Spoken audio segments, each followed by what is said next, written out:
Well, important sentiments being passed between the two leaders, both emphasizing on the potential of that big trade relationship and the CETA, whether it translates into active collaboration that will result in trade collaboration between the two to go up to about $25 billion annually, which is a short-term goal, and eventually to $90 billion by 2030 remains to be seen, of course, viewers. But the takeaways here, the optics look very positive. Certain things have been skipped. Akanksha, very quickly coming out to you for your first thoughts, and after that to Abhijit Iyer Mitra and our other guests. Akanksha. So to give our viewers a bird's eye view, I can tell you, Rahul, that this is a win-win at the moment from what the press statements of the UK and the Indian Prime Minister sounded like. Interestingly, UK's Prime Minister has also touched upon the situation in Gaza. He's welcomed the 20-point peace plan and the forward movement that we have witnessed today, now that the Israeli Prime Minister will be running that entire plan past the Israeli Knesset tomorrow. But Akanksha, there was telling silence on some of those issues which have created frictions in the past between India and the UK. Most importantly, of course, on the issues of visa restrictions and a general drawing down on immigration. Yes. Secondly, the Khalistan issue. And most importantly, the return of economic fugitives. Do you think that's something that was not going to in any way reflect in this conversation? Perhaps we were over-reading?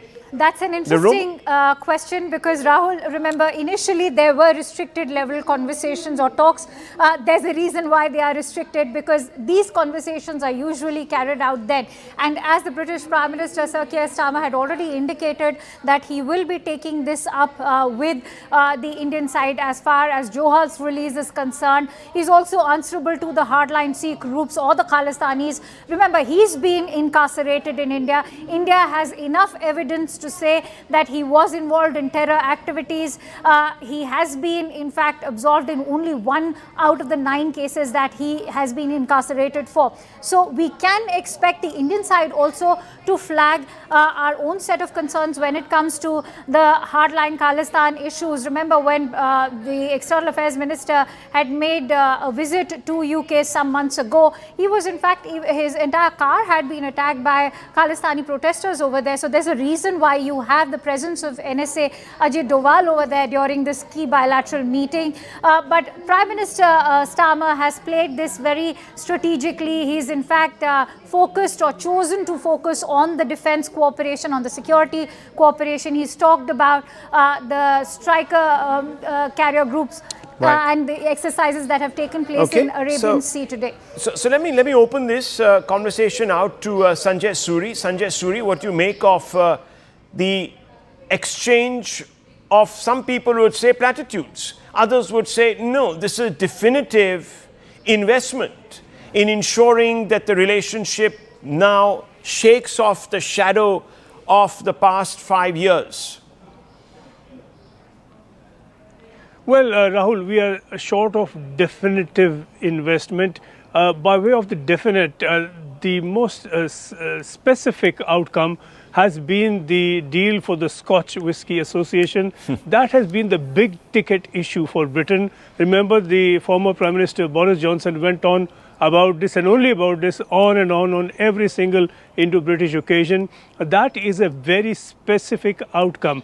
The rest, we are talking intentions, and again we are speaking intentions that are not necessarily hugely ambitious. The ambition is to increase trade by 25 billions by the year 2040. Now that is gradual, incremental, no doubt these things will move slowly, but we are looking at a relatively gradual projected increase, nothing very dramatic.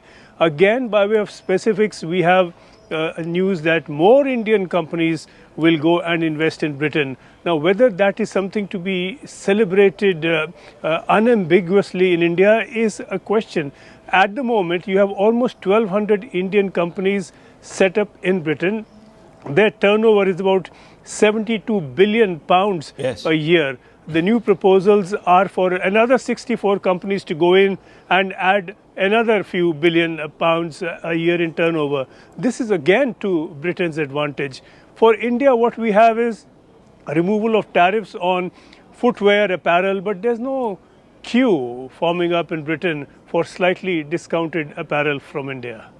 Interesting. That's an interesting take. Abhijit Iyer Mitra, look, I want to get into this conversation from another slightly differing point of view, moving slightly away from the trade.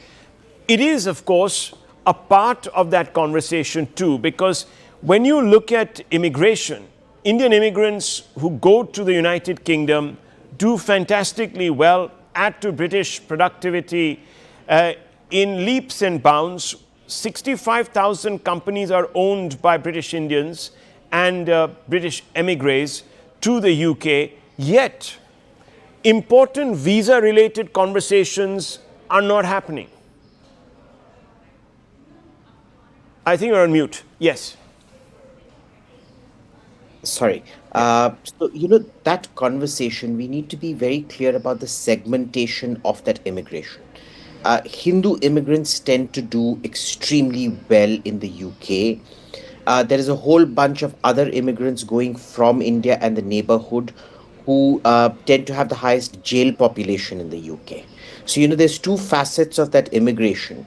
And it's because of the jail population that the population that does not go to jail gets penalized quite heavily in terms of visas and things like that.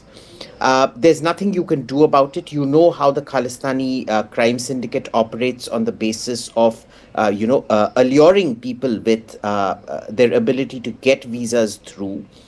And that will increase. That's always been a visa problem between India and the UK, and in fact, India and Canada as well.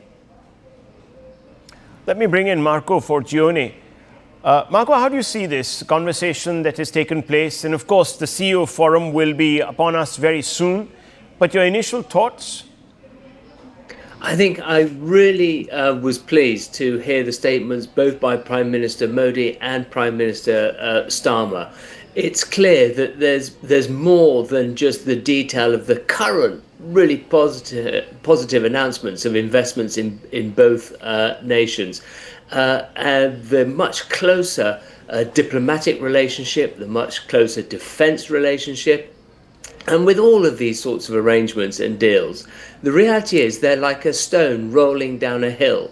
Over time, they just get faster and faster. And I think what we'll see is once we start to get this trade flow going, once we start to see the bilateral investments, when we get even closer of relationships, that actually the impact of this relationship will be much greater, both economically and societally. So, look, I think that this has been a really positive event. As the Prime Minister Keir Starmer said, the largest delegation that we've taken, the announcements already of billions of investment from India into the UK, and indeed the announcements of investment from the UK in India, shows that there's a massive appetite between businesses and between the politicians to forge a new relationship. And with regards to the issues of textiles and jewellery, this is part of a geopolitical shift.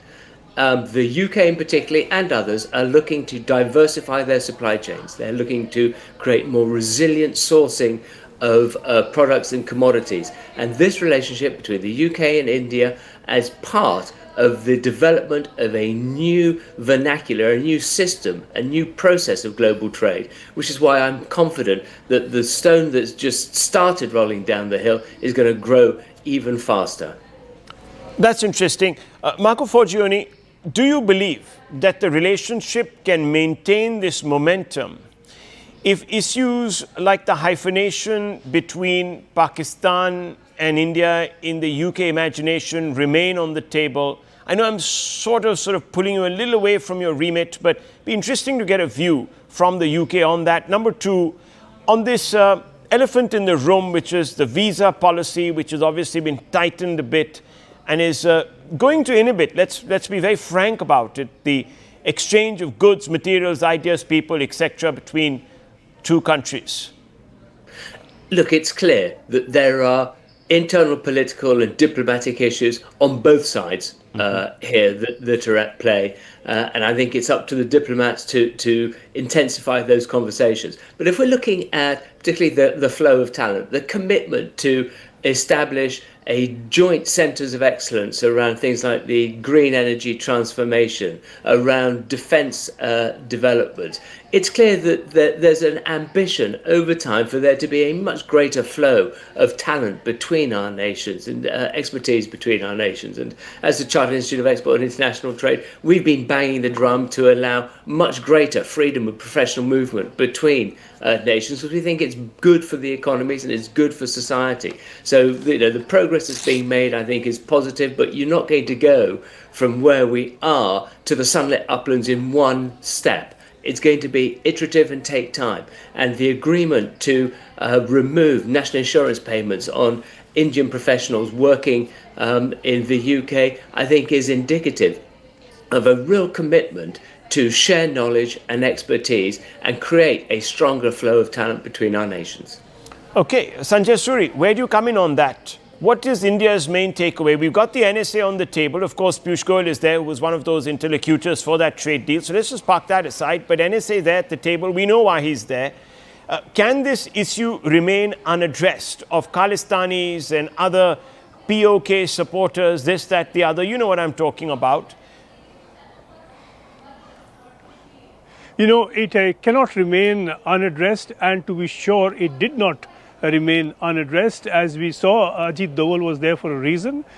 He is integral to this conversation. These are concerns that are certain to have been taken up, and what is more, they would have found a very receptive listening, by the way, of the present Prime Minister of Britain. Keir Starmer has been a career police prosecutor. He was head of the Crown Prosecution Service for 5 years. He is very familiar with this territory. He is very practiced in this whole business of trying to bring perpetrators to justice and giving them due punishment. He would know all the nuts and bolts of what India is looking for. The difficulty is, if we are looking at those two names, Nirav Modi and Vijay Mallya, they have slipped through a loophole in British law. As you reported just a few minutes back, they were India won the extradition case against both of them. They went in appeal, their appeals were rejected, this was final in the bag, and then they sought political asylum, another route, and they're here. So this is a loophole in the British law that the present visit is certainly not going to be able to fill or address, but there will be issues about Khalistanis and issues about the hooliganism and vandalism they get up to, and the violence and the threats of violence. Certainly these are issues for India. They are issues as much for Britain. For one thing, they are straight law and order issues. There is a legal violation in Britain that the government here has to address, that India would have taken up very strongly indeed.